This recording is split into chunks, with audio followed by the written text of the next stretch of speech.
The Three Little Pigs. Once upon a time, there was an old sow with 3 little pigs, and as she had not enough to keep them, she sent them out to seek their fortune. The first that went off met a man with a bundle of straw and said to him, "Please, man, give me the straw to build me a house," which the man did. And the little pig built a house with it. Presently came along the wolf and knocked at the door and said, little pig, let me come in." To which the pig answered, "No, no, not by the hair of my chinny chin chin." "Then I'll huff and I'll puff and I'll blow your house in," said the wolf. So he huffed and he puffed and he blew his house in, and he ate up the little pig. The second pig met a man with a bundle of fur and said, "Please, man, give me that fur to build a house," which the man did, and the pig built his house. Then along came the wolf and said, little pig, let me come in."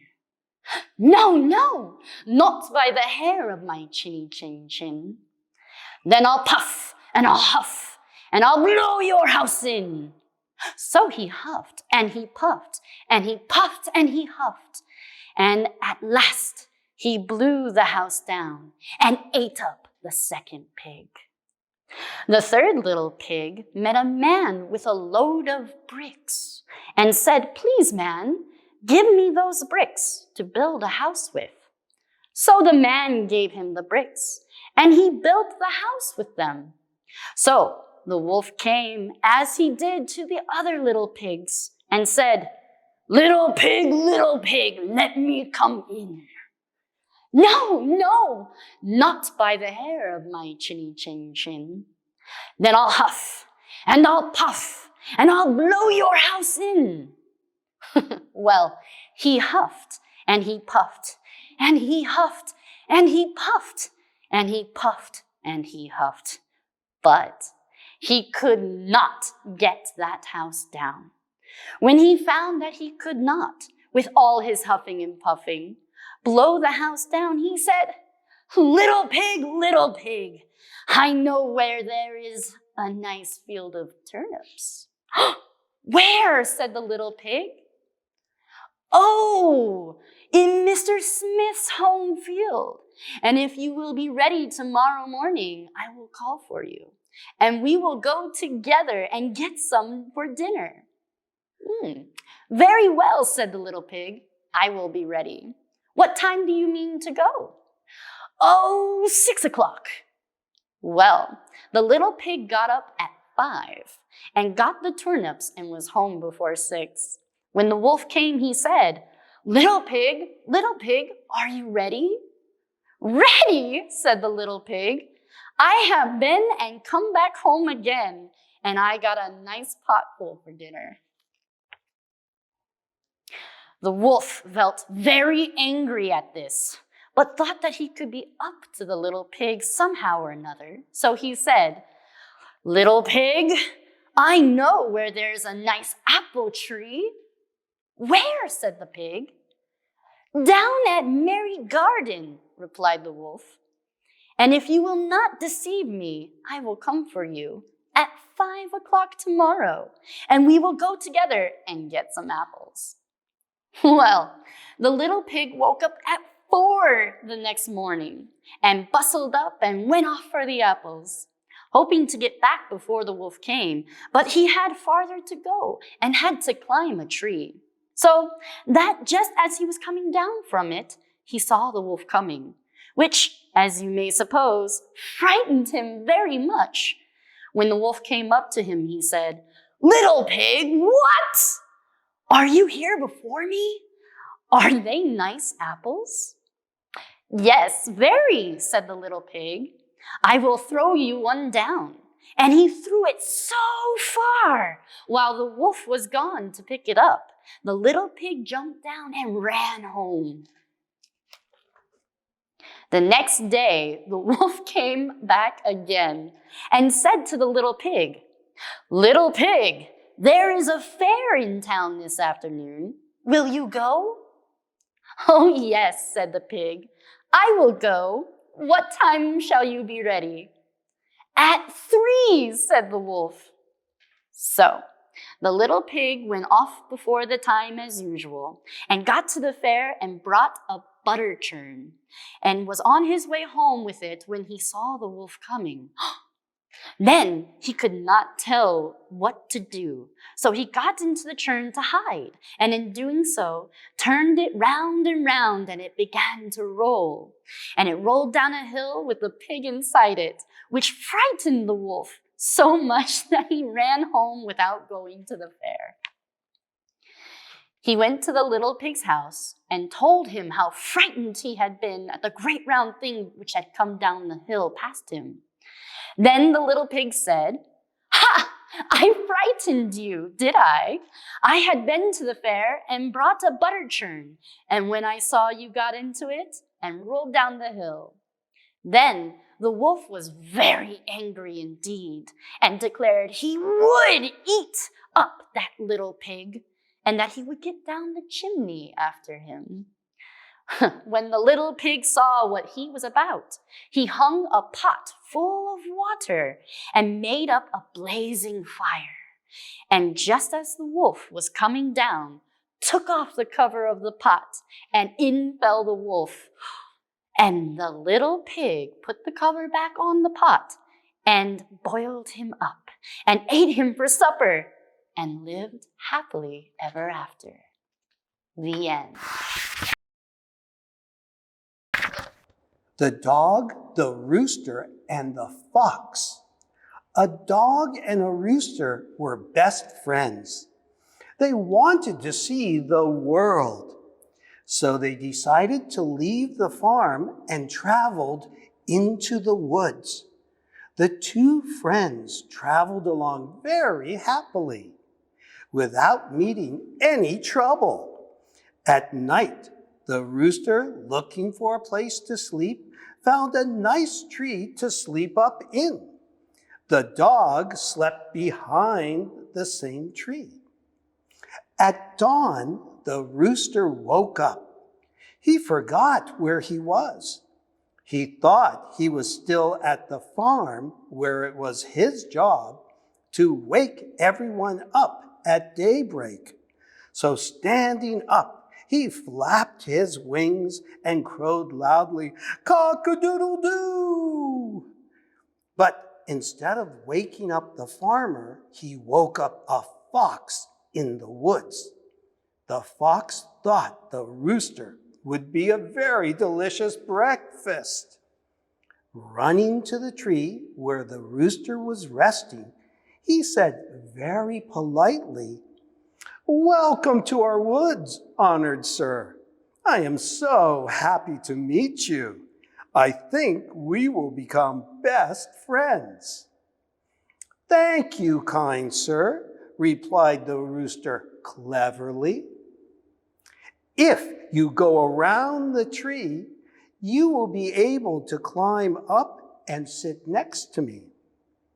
The hungry fox went around the tree as he was told, but instead met and was attacked by the dog. The moral of the story: those who try to trick and deceive should expect to be tricked and deceived in return. So don't be tricky. Okay? The Golden Axe. Once upon a time, there was a man cutting woods by the river. One day, he dropped his axe into the river. Oh no! He cried. He didn't know what to do. Because without an axe, he cannot make money. And then the god Hermes came from the water and showed him a shiny golden axe. Is this your axe? Asked Hermes. The man answered, No, it's not. Mine is not that fine. Then Hermes showed him a silver axe and asked, Or is this the one? No, mine is not that beautiful either. Then is this the one? The third one Hermes had shown was dirty and worn out. Yes, that's the one. I'm so glad you found it for me, he said. You are an honest man. Hermes was so impressed by the man's honesty that he gave him both the golden axe and the silver axe as well. When the man returned home and told his friend about it, his friend got so jealous. He said to himself, I want a golden axe too, and went straight to the river with his own dirty axe. There, he threw his axe into the water and faked his crying. Once again, the god Hermes came from the water, showed him a shiny golden axe. Is this your axe? Asked Hermes. He answered, Oh yes, that golden axe is mine. I dropped it into the water. Hermes shot a resentful look at the man and shouted, What a greedy liar you are! Hermes dove back into the water. The man who was a greedy liar not only lost his axe, but he had to keep crying by the water. What's the moral of the story? If you are greedy and a liar, you will lose all that you have.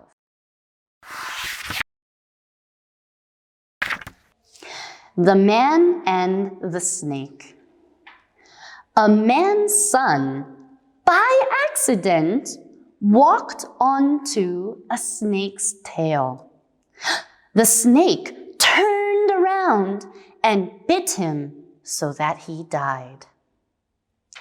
The father, very angry, got his axe and hunted the snake. He cut off part of the snake's tail. So the snake, in revenge, began biting several of the farmer's cows and caused him a lot of trouble. Well, the man thought it was best to become friends with the snake and brought food and honey to its house. And he said, Let's forgive and forget. Perhaps you were right to bite my son and take vengeance upon my cows. But surely I was right in trying to revenge my son. Now that we are both satisfied, why should we not be friends again? No, said the snake. Take away your gifts. You can never forget a death of your son, nor I the loss of my tail. The moral of the story is, injuries may be forgiven, but never forgotten. Hello, everybody. My name is Cameron Sensei. Let's be happy, read together, most importantly, be happy. Today, we are reading a story, The North Wind and the Sun. Kitakaze to tayo o yomimasu. The North Wind and the Sun had a quarrel about which of them was the stronger. While they were disputing with much heat and bluster, a traveler passed along the road wrapped in a cloak. "Let us agree," said the Sun, "that he is the stronger. Who can strip that traveler of his cloak?" "Very well," growled the North Wind, and at once sent a cold, howling blast against the traveler. With the first gust of wind, the ends of the cloak whipped around the traveler's body. But he immediately wrapped it closely around him, and the harder the wind blew, the tighter he held it to him. The wind tore angrily at the cloak, but all his efforts were in vain. Then the sun began to shine. At first, his beams were gentle, and in the pleasant warmth after the bitter cold of the north wind, the traveler unfastened his cloak and let it hang loosely from his shoulders.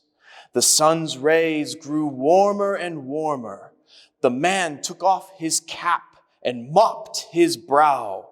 At last he became so heated, he pulled off his cloak and, to escape the blazing sunshine, threw himself down in the welcome shade of a tree by the roadside. Thus concludes the story of the North Wind and the Sunshine. A long time ago, a man met a centaur in the forest. The two soon became the best of friends and started living together in the man's house. But one cold winter evening, as they were walking home, the centaur saw the man blow on his fingers. "Why do you do that?" asked the centaur. "To warm my hands," the man replied. When they reached the house, the man prepared 2 bowls of porridge. He placed them, steaming hot, on the table, and the friends sat down very cheerfully to enjoy the meal. Then, to the centaur's surprise, the man began to blow into his bowl of porridge. "Why do you do that?" he asked. "To cool my porridge," replied the man. The centaur jumped up hurriedly to his feet and ran to the door. "Goodbye," he said. "I've seen enough. A man that blows hot and cold in the same breath cannot be friends with me." The moral of the story is, the man who talks for both sides is not to be trusted by either. A donkey found a lion's pelt left in the forest by a hunter. He dressed himself in it and amused himself by hiding in a forest and rushing out suddenly at the animals that passed by. Everyone ran away the moment they saw him.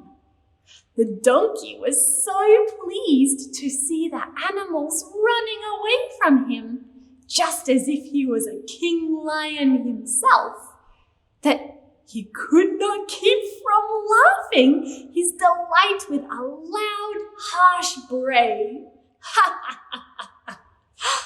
A fox, who ran with the rest, stopped as soon as he heard the laugh. Approaching the donkey, he said with a laugh, "If you had kept your mouth closed, you might have frightened me too. But you gave yourself away with that silly bray." The moral of the story is, a fool may deceive by his dress and appearance, but his words will soon show what he really is. The mice called a meeting to decide on a plan to free themselves of their enemy, the cat. At the very least, they wished to find some way of knowing when she was coming so they might have time to run away. Something had to be done because they feared her claws so much they hardly dared leave their homes by night or day. Many plans were discussed, but none of them were thought to be good enough. At last, a very young mouse got up and said, "I have a plan that seems very simple, and I know it will be successful. All we have to do is hang a bell around the cat's neck. When we hear the bell ringing, we will know immediately that our enemy is coming." All the mice were very surprised that they had not thought of such a plan before. But while they were rejoicing over the good idea, an old mouse stood up and said, "I will say that the plan of the young mouse is very good. But let me ask one question. Who will put the bell on the cat?"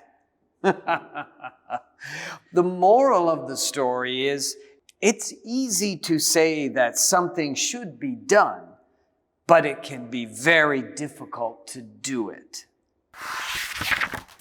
Well, that's all for now. See you next time, and be happy. Bye-bye. 最後までご視聴いただきありがとうございます。面白かったらチャンネル登録とグッドボタンをよろしくお願いします。次回もお楽しみに。Be happy!